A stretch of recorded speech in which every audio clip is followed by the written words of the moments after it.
question here now. This is also to do with Hajj as we're coming into this period. How does somebody avoid removing hair, and when? The question is rather.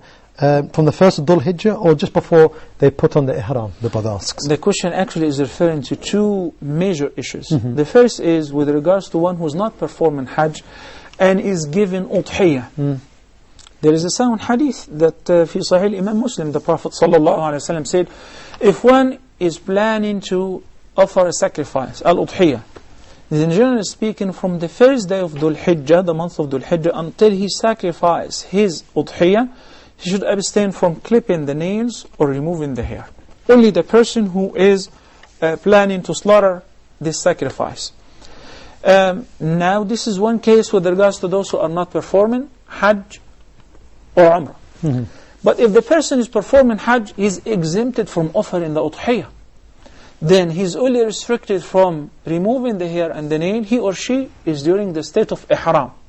So if he or she have intended to do Hajj tamattu' and they offer the Umrah in a couple of hours, once they finish the Umrah, they go to shave or trim their hair, and now they enjoy staying in a state of tahallul until the 8th day of the month of Dhul Hijjah to assume a new intention of performing Hajj.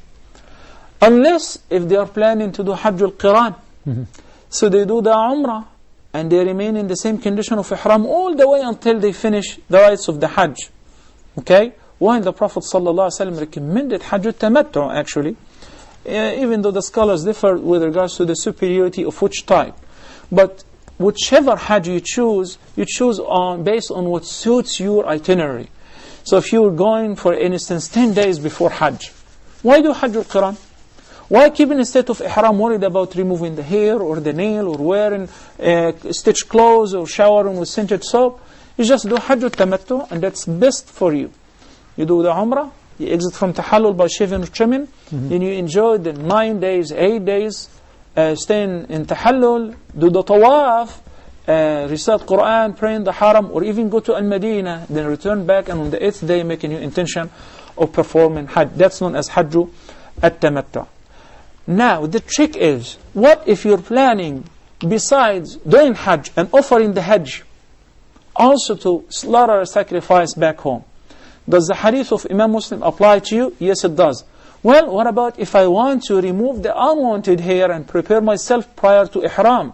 In the Hajj step-by-step program, we said that amongst the recommended things to be taken in mind and consideration before taking the shower and assuming the intention of Ihram, clipping the nails, shaving the hair, and removing the unwanted hair and so on.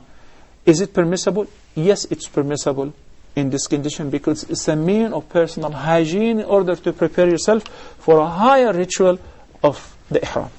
جزاك الله خير شيخ.